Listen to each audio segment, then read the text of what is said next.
Yeah, this is the Shuttlecock podcast. My name is Aaron Rhodes, and this week I'm here with Dom Chronicles. How you doing? Hi. I'm good, man.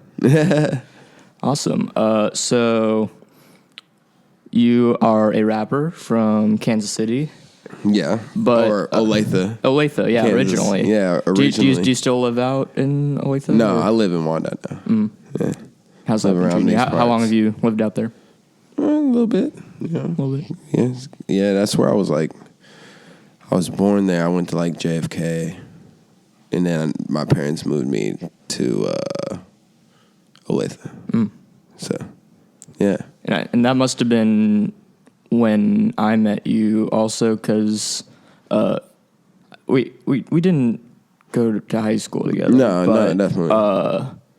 I remember just seeing you at the mall somewhat frequently. Yeah, I used to work at the store, the Zoomies. Yeah, and then my buddy Andrew worked there, and I was always just hanging out there. So that was fun. But yeah, that was a spot. Yeah, so when did you really get your start rapping? Well, actually, when I met the guy in the room, as far as really trying to record and put out projects and try to do something different. I was rapping probably when I was 15, 16 too, and we just kind of had this thing at our school called CIOT. We used to just get on the Audacity with the little mic that's this thin, you remember? Mic, yeah, kind of because we had older computers back then. So, we would just record on that and just make tracks and put them on, what was that station? What was that? Pure Volume. Pure Volume. Yeah, you predate the SoundCloud years. Yeah. Pure Volume. That was when streaming first really got started. Mm-hmm. It's cool.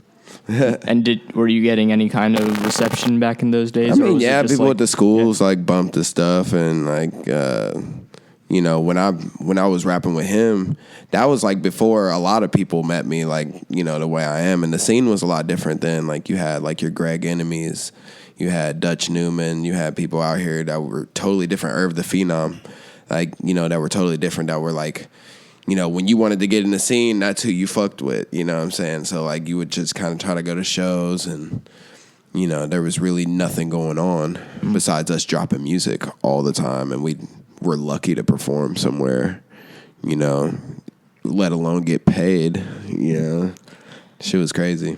But we just kept working hard at it.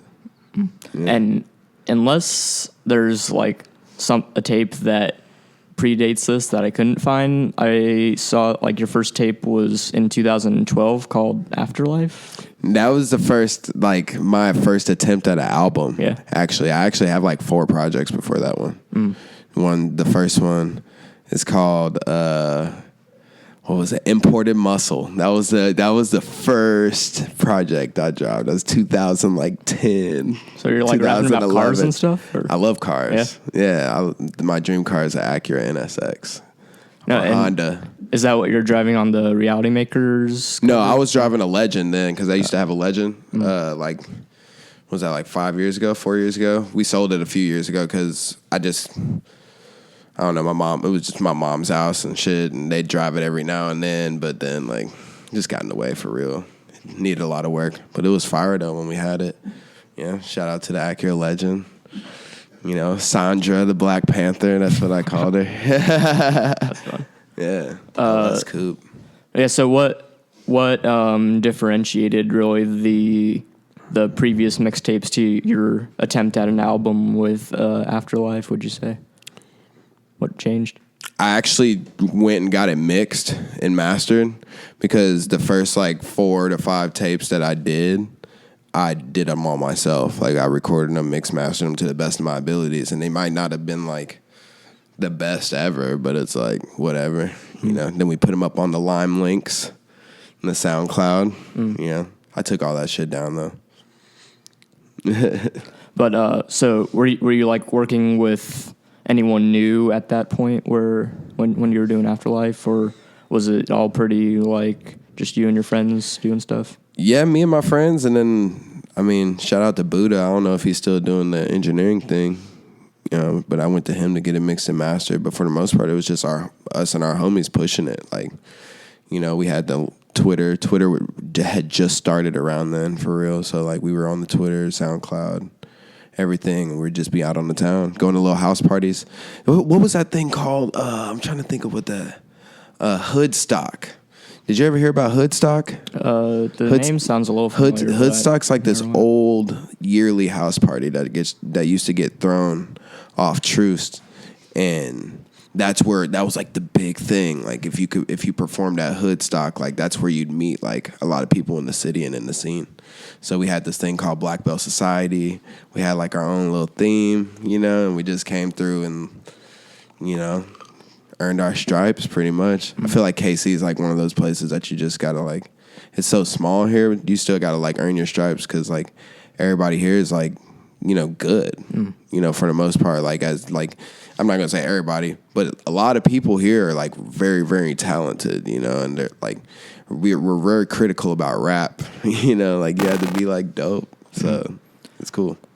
And like, I don't like, strange music is really kind of its own thing. Yeah, like, for sure. At this point, but it's kind of strange to think about the Kansas City scene outside of that really having like a unifying event like that at this point. Yeah. Like, maybe because social media is really kind of taken over for doing that. But would you say that like there was more like of a united scene back in those days? No, I wouldn't say anything like that. I just feel like whatever we had has just grown tenfold since then.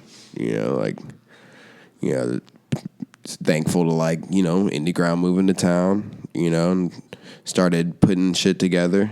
And then just along the way, just people around us were interested in the shit. And we've always been interested in the shit. So like they just get ties to do that and like, throw shows and be involved in what entertainment scene that we do have and try our best to like help cultivate it for everyone.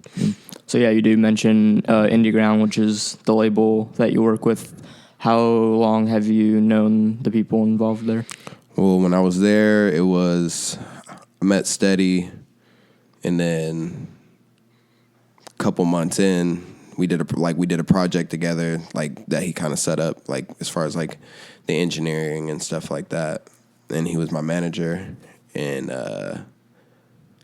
then that's how. And then I got on the label after that. But did you like meet him at a show, or you just get? He used to DJ friends? Yeah. At this place that used to be called Dark Horse. I don't remember what it's called now. It's in Westport, but they used to do this thing called Dark Horse Power Hour, and he'd always DJ there. So just pull up. All the heads were there. Yeah, so it's like you're just there.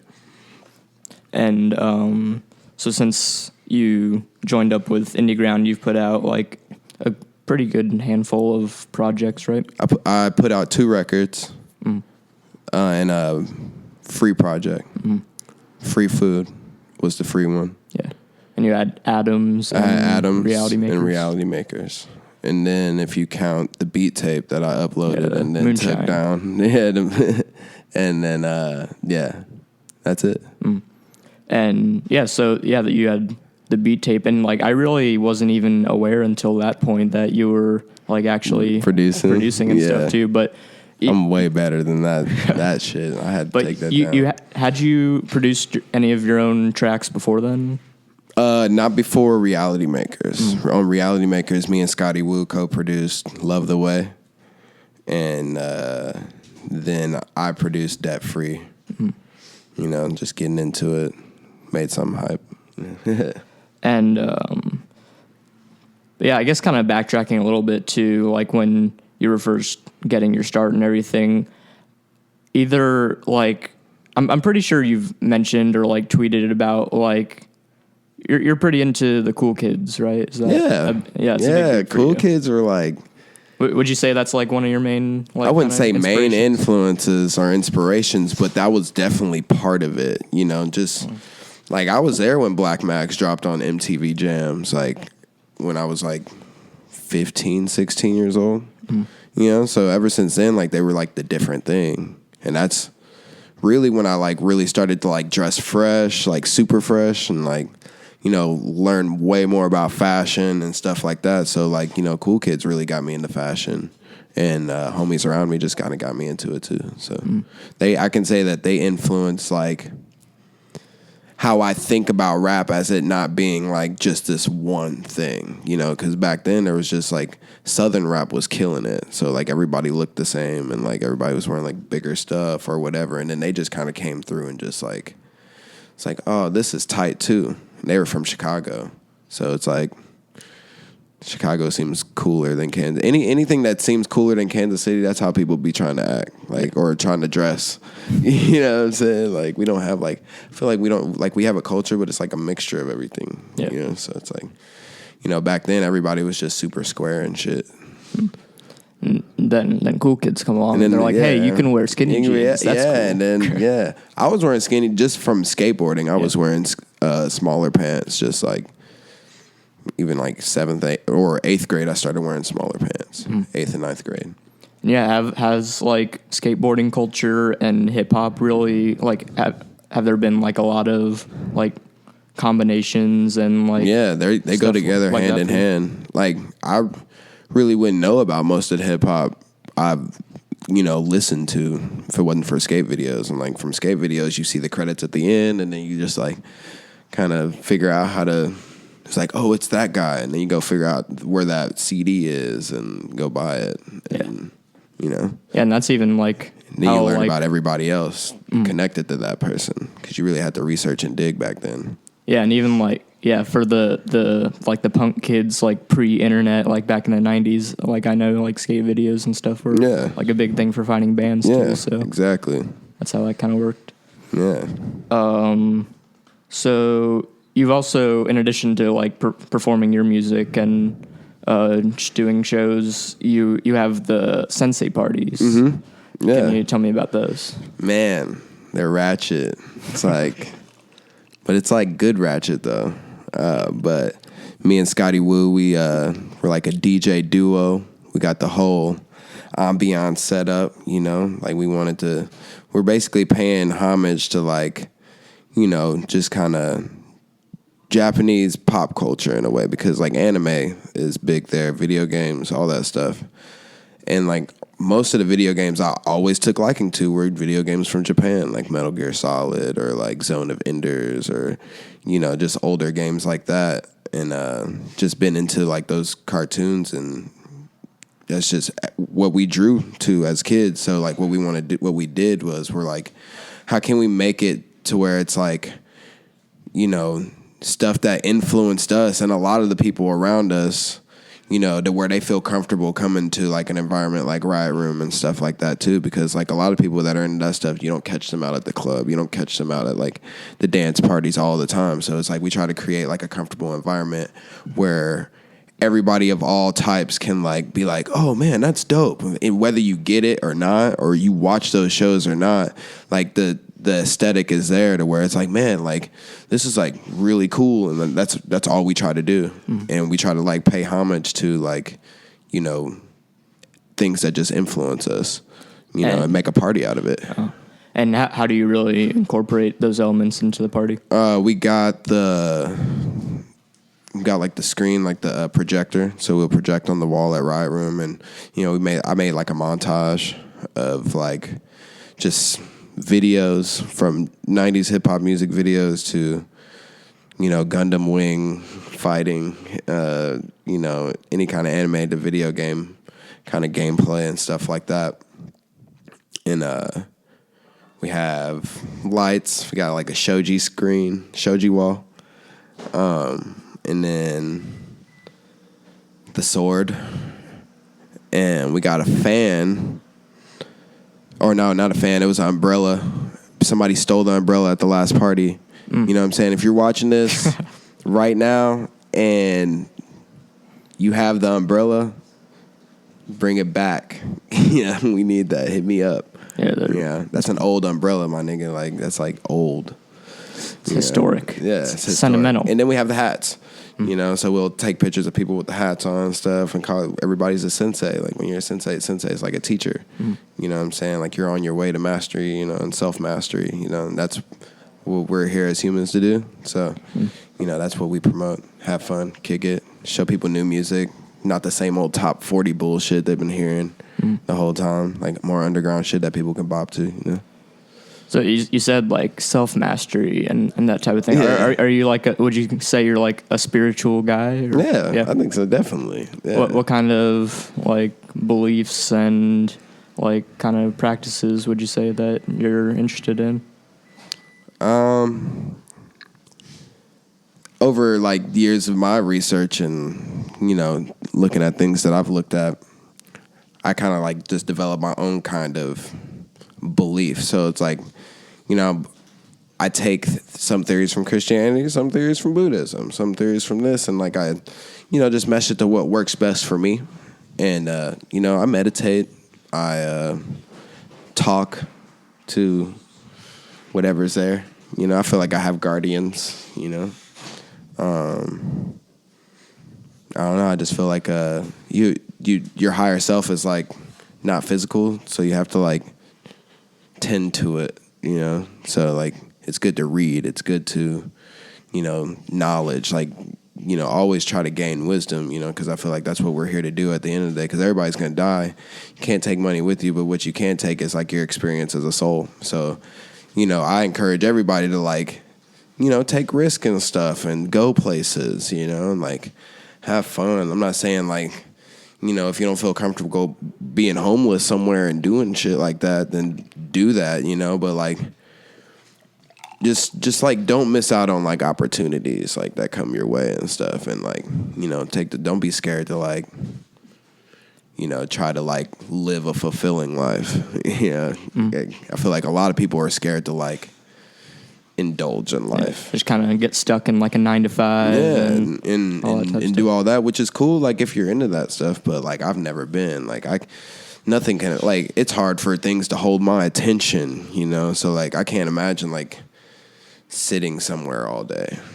And like I just can't. Like I need to be on the move, on the go, like this. Things need to be changing. I don't like schedules, like I like to be like everything's like super spontaneous, like, like I'll go places I've never been on purpose, like if someone's like, oh, come over here to this, I've never been there, but I'm gonna go, just because I like to experience new things all the time. So I feel like, just don't get comfortable. Did you, because you at least went to like a community college, right? And yeah, I went to JUCO for a year and a half or 2, I can't remember. And then I went to Benedictine for a semester, worst semester of my life.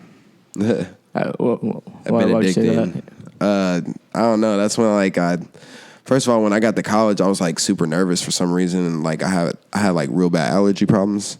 So like I would be nervous, plus allergy problems, plus living on that river, because Benedictine's like on the Missouri River. I had hives for like 2 weeks straight, bro. Okay. Like that was like the worst shit ever. I'm over here rubbing pink shit on my body like all fucking day, and I wear long sleeves and shit, and it's hot as fuck outside. Oh, that's and terrible. That doesn't make it any better. But like I'm not trying to. Yeah, you can't learn. Yeah, exactly. So like I was tripping off that. That was when I started really, really smoking good weed. And then just got into some shit.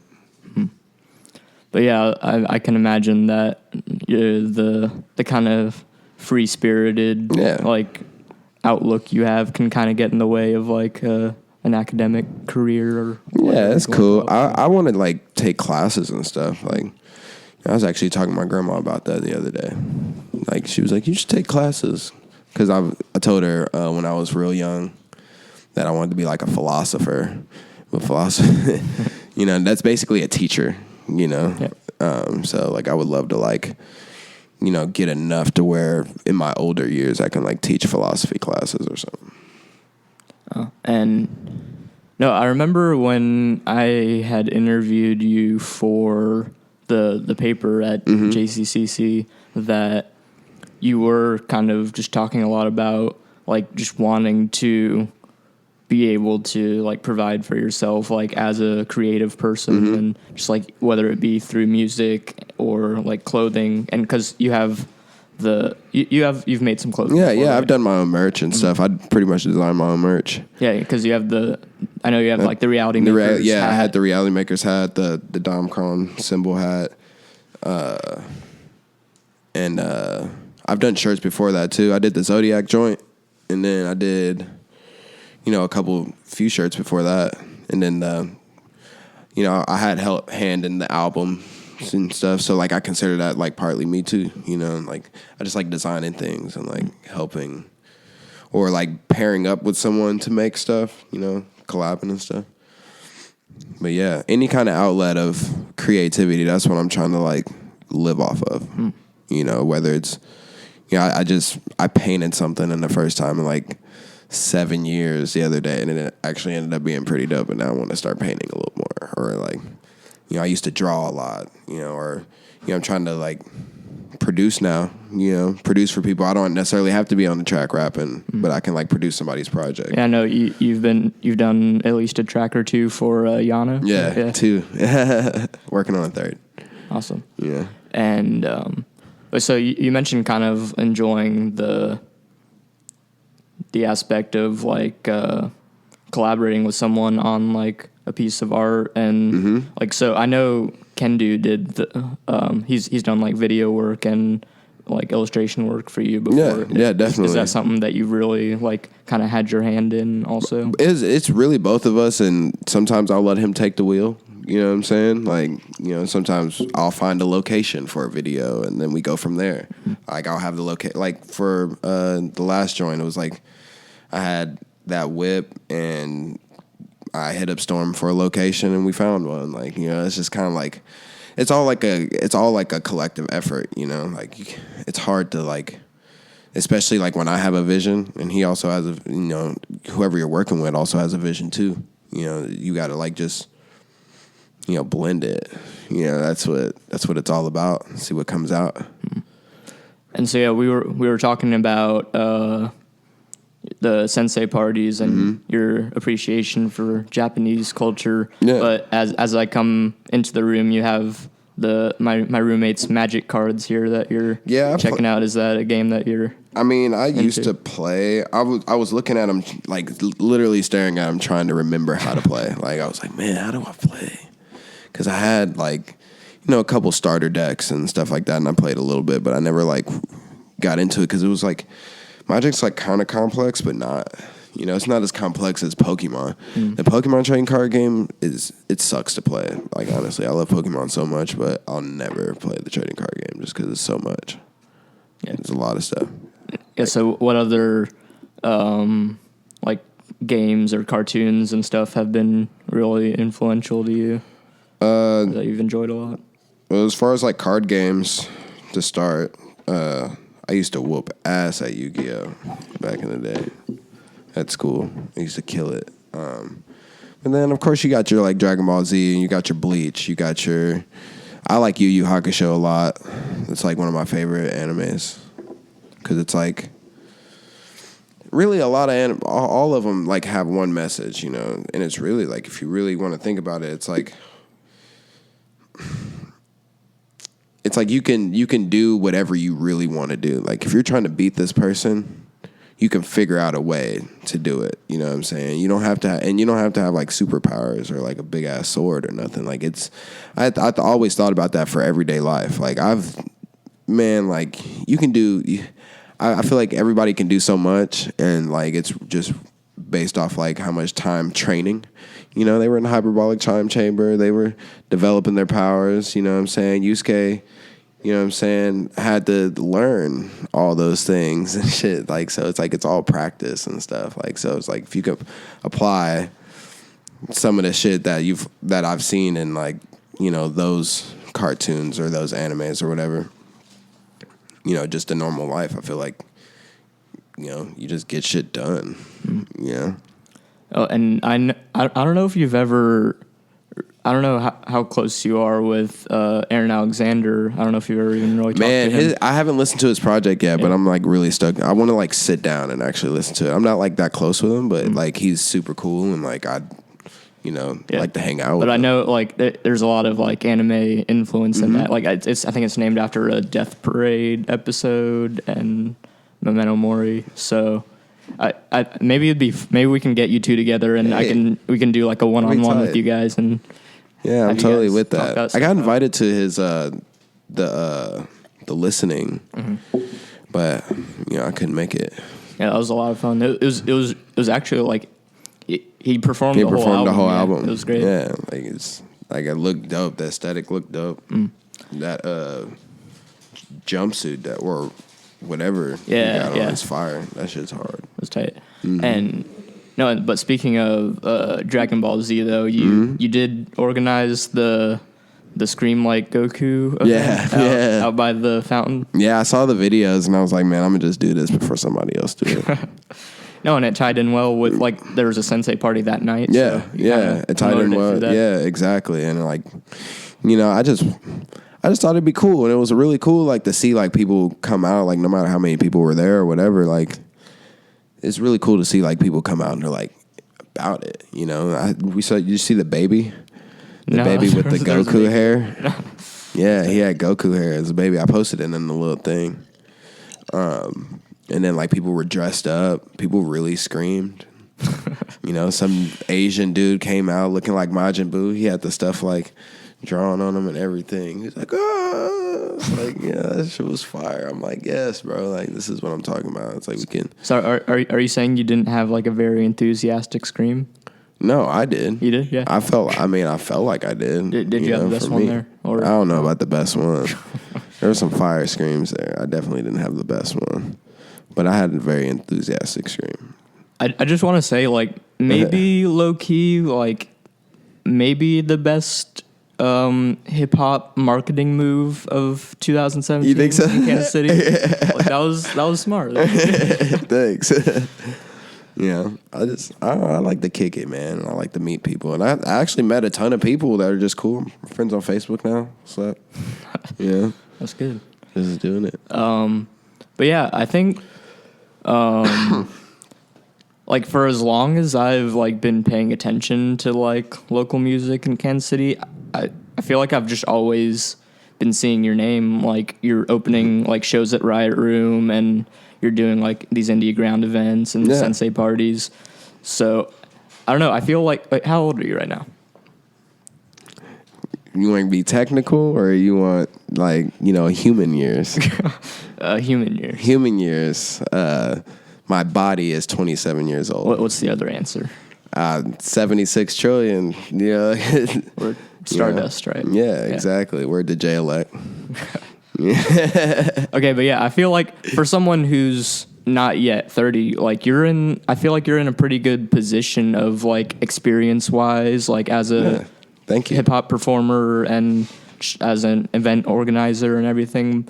So like, I don't know, I feel like this is like a good opportunity for you to like, do you have advice for like, because I know you're seeing like all these like early 20s, late teens kids who are starting to get involved in Kansas City hip hop. Like what advice would you give them?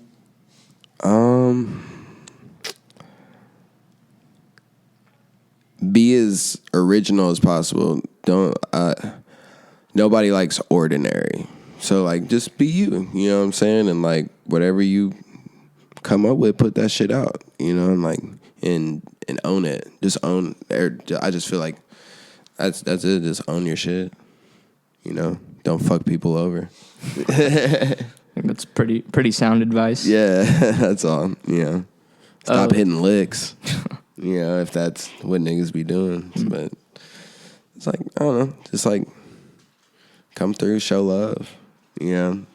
That's all. But so even with this like kind of local presence you have, you've also kind of translated it into doing kind of these like DIY or like kind of short run tours like over the years too. Yeah. So what are some of like your favorite spots you've been able to visit through that? Pittsburgh was fun. Shout out to my homie Complex up there. So yeah, I feel like I don't ever hear people talking about Pittsburgh hip hop. What is the scene there like? I mean, it's kind of like ours, to be honest with you. I got the opportunity to kick it out like ID Labs a little bit. I met what's that DJ's name? I can't remember right now. But met Riff Raff's DJ and Chew Jackson. He's on like Mac Miller's label. Met him. Just kind of like seeing people in the scene there and just kind of hanging out. And it's pretty much just like here, bro. You know, there. What kind of similar aspects do you see? It's hard. You know, it's hard here. You know, to keep doing this shit.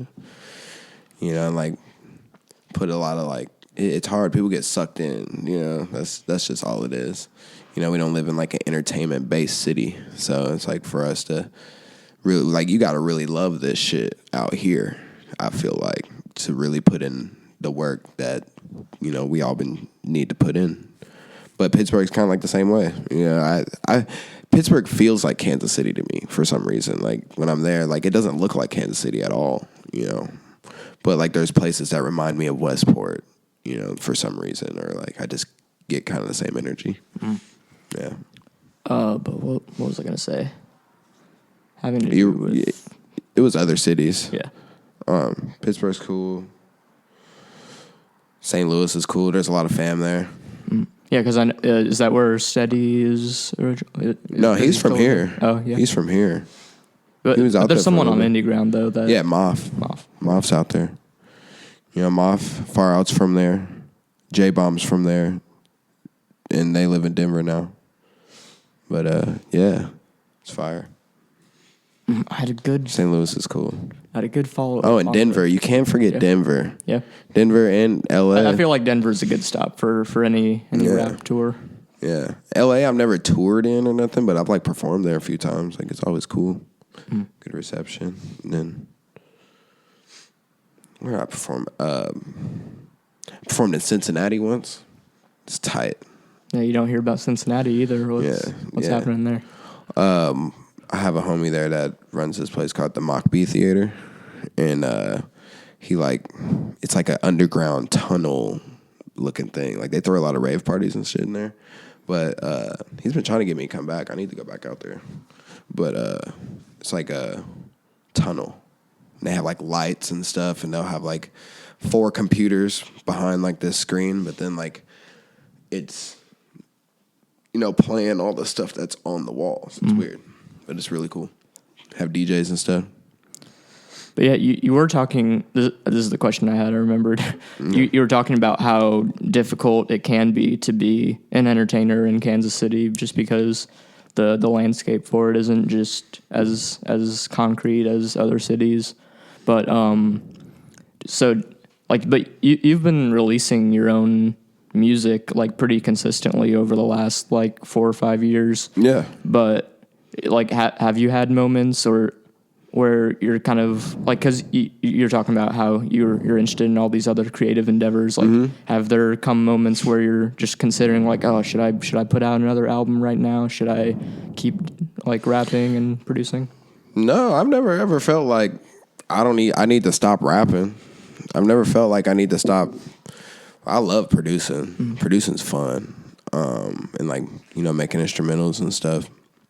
But I've never really had that moment where I'm like, oh, I need to stop rapping and, figure something out. No, I've never.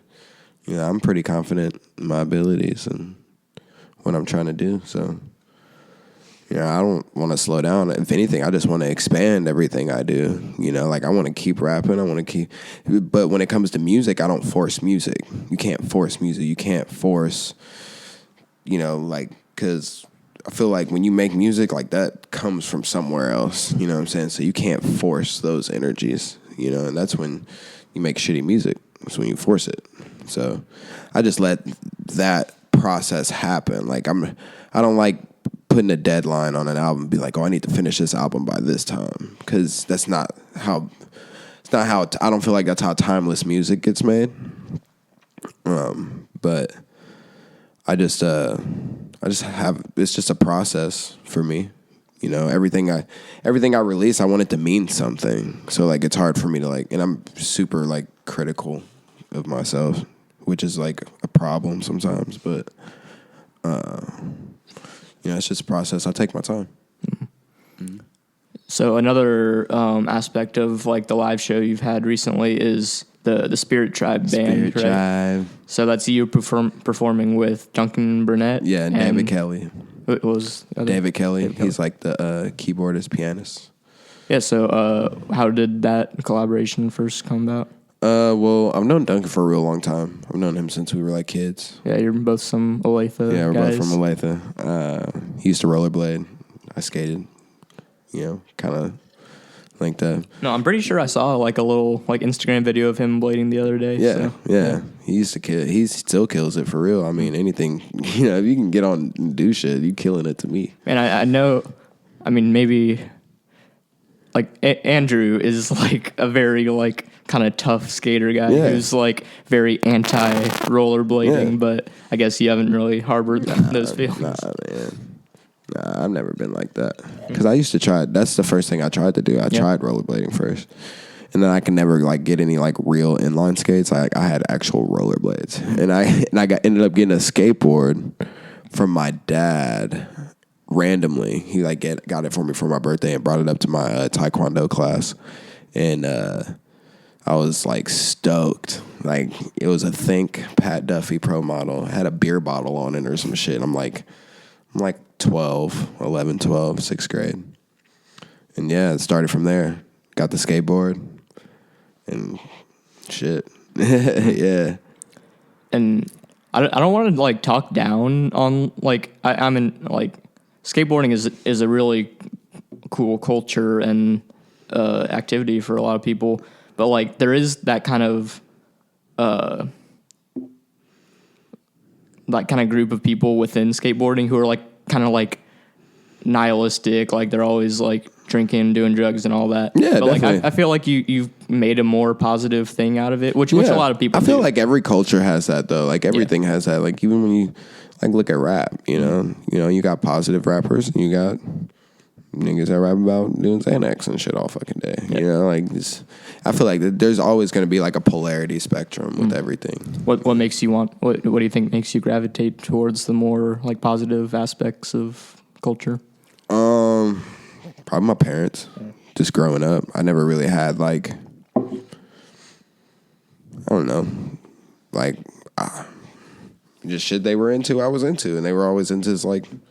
I got into hip hop real early. I liked skateboarding. I tried to do soccer. I just was involved in things. I was always in activities. That was like our main thing. Like we were always doing something. And my grandma had to plug on the coupons and shit all the time. So we'd do little shit like go to the skating rink or, whatever. I was in taekwondo for like 5 years.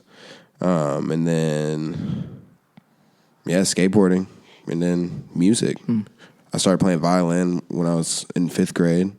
I played that all the way up until my semester ended at Benedictine. So could you pick up a violin right now? And I'm a little rusty. Yeah. I ain't gonna lie. Yeah. I can like play a little something, but it ain't like, you know what I'm saying? Maybe on the next album. Maybe. You never know. No, but yeah. When did you first meet Duncan? He went to Fairview, so I met him. I always saw him in elementary school, but I met him in junior high school, Oregon Trail, OT. Did you guys hit it off? Yeah, we were cool. I mean, he was older than me, so like, when you're in junior high school, the grade thing was a real thing. You know what I mean? Like, so you had to like earn your way up into the upper, even in like high school itself. Yeah. So it's like, he was older than me, so I'd always like, we'd always say what's up, but we really didn't start kicking it until high school, and we used to roll around and, do stuff. When did you? So like having him play with you live recently, is that the first time you've worked with him musically? Yeah, really. Yeah, actually, we started working on. He's helping me produce some of my next album, and then, he's always played drums, and then we just linked up and we're like, it's been too long, since it's overdue. It was like what we're doing, like we should have been doing this like a year ago. You know what I'm saying? So it's like, you know, we linked up and we just basically was like, came to the conclusion that this is what we need to be doing. You know, and it's been good. I like having like somewhat of a liver set, you know.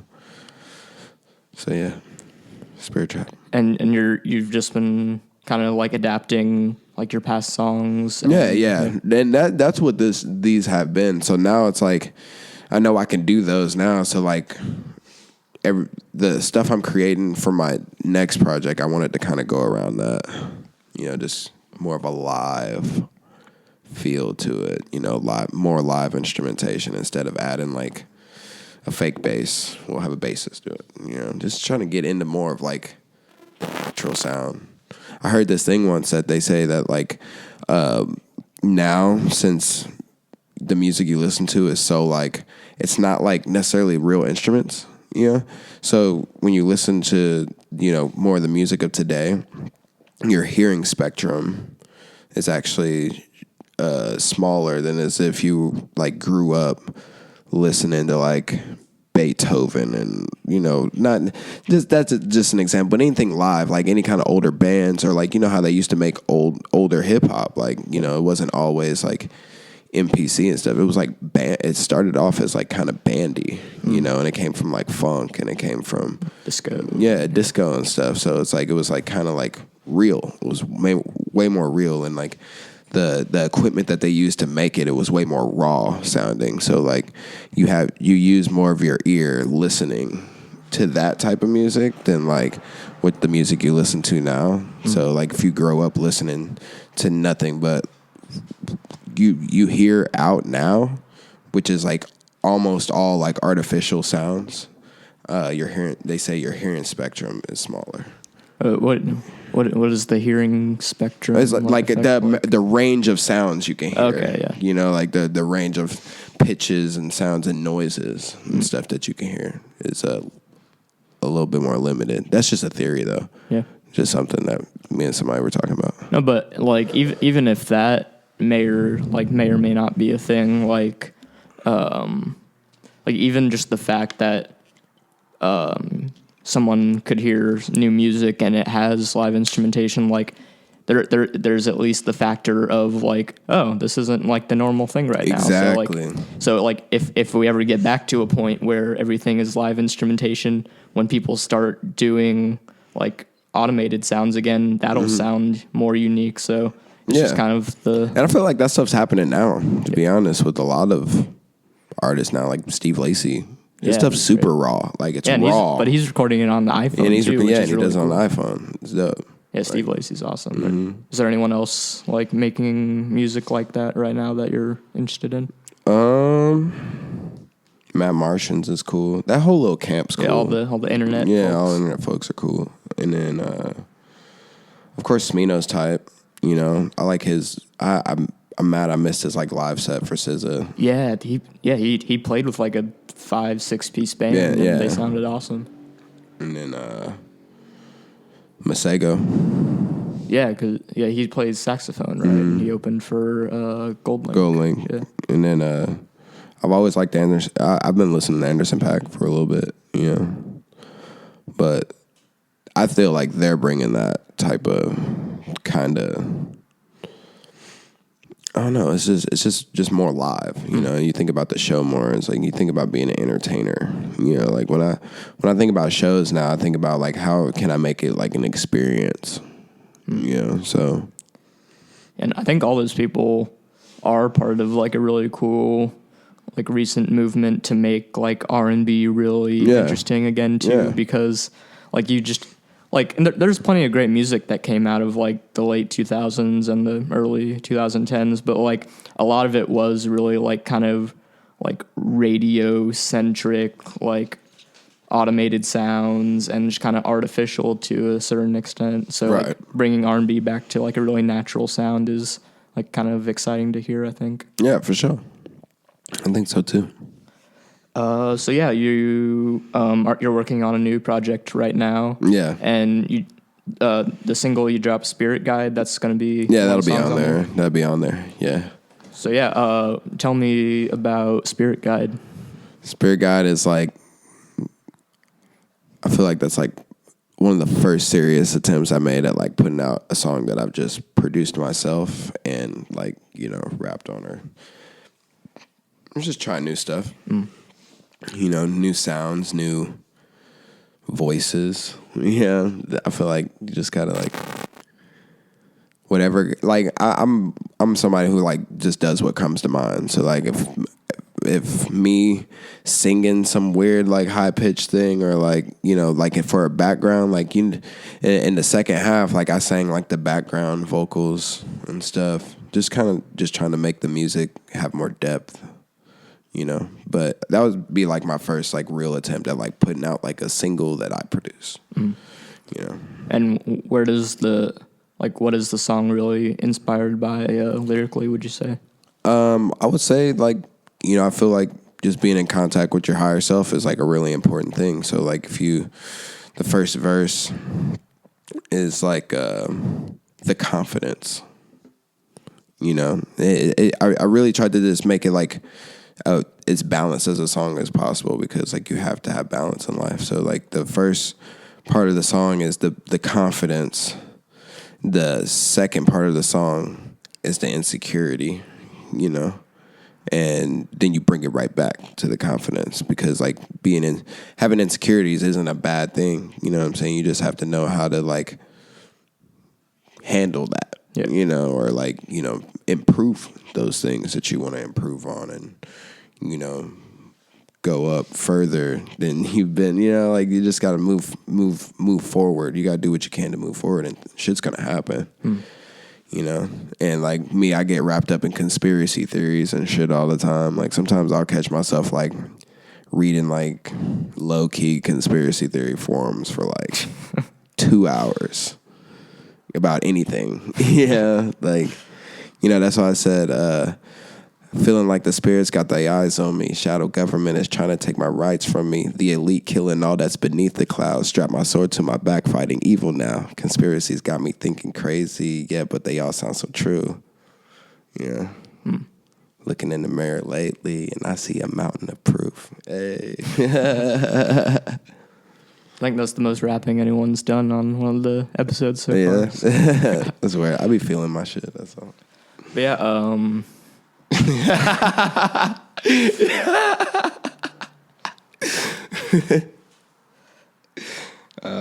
Yeah. So, do you think those are going to be themes that I come up a lot on the rest of the project?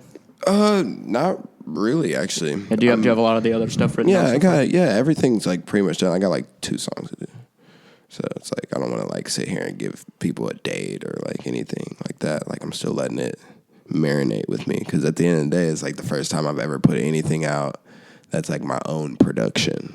So I'm like making sure everything's perfect. Yeah. Yeah. So, but yeah, I've scrapped this project like twice, dude. And restarted. So I'm just making it right the way I want to. Yeah. Adventure mode. Coming, who knows? But soon though. But you do have a video also for Spirit Guide that we're almost finished with. So. And Chase Smith is working on that. No, my homie Raul is. Oh. Yeah, he goes by Eat Ravioli on his social medias. But yeah, Raul's the dude, man. He shot like he did some currency stuff for me, and we just linked up and chopped it up and hey, making it happen. Cool. And what else do you have coming up that people should know about? Man, I'm just working on the project right now. So adventure mode's coming. Do you have any? Know the name? Do you have a tour or any shows coming up or? I just did currency. And how's that show? Great. Yeah, because awesome. I saw you open for him at the Granada back a year or 2 ago, but this was just at the Riot Room a couple weeks ago. Yeah, how's that show? It was great. In comparison, how would you say it? Is it a different vibe at all, or what to my show? To the Granada show? Oh yeah, yeah, it's totally different. I performed totally different music. I had like a totally different set style, you know, with the one I did at the Granada. This one was way better. Like as far as like I feel like how far I've come, like as far as performing, and just the crowd was really responsive, and they fucked with it. Tight. Yeah. Do you have more shows scheduled right now? Not till I drop the new music. I'm just gonna wait. Trying to buckle down and get that finished. Just finish it up, and I did my show over the summer. My headline show, I did an encore, which was awesome. And I'm just trying to, wait till I get something new out. Yeah. Yeah, and you doubled down at middle of the map too, and that was fun. Yeah, that was crazy. That was fun. You played the Shuttlecock 8160 hip hop show at the Tank Room. And I opened up for Talib. You ran over to Crossroads and did the Indy Ground cruise set. So that was cool to see. Yeah, it was fun, dude. It felt like, I mean, I'm sure you have plenty of cool moments, but I think it kind of felt like a cool kind of like crowning moment for Indy Ground, just like having that sort of representation. For sure. At that festival. Yeah, and I liked everything was set up right. Like we didn't have any issues. Everything was cool, man. We had a good time. Wrecked it. As always. And where can people follow you on social media and everything? It's Dom Chronicles everything. DOMCHRONICLES. You're on Twitter, Instagram, SoundCloud. All that. It's all the same. Awesome. I like to keep it the same. I'm glad I got all those names. And real shit. So and people can they can follow at Shuttlecock Mag on Twitter and Instagram. Visit shuttlecockmusic.com. There's a store on there. You can get a t-shirt or a button. Make sure you listen to the ADD podcast with Jason Barr. And thanks for coming by. Yeah, Tom. dude. It was great to have I'm trying to do this for a while. Adventure mode's coming. Be patient. It's gonna be great. And thank you, sir. Of course. Shuttlecock. We here.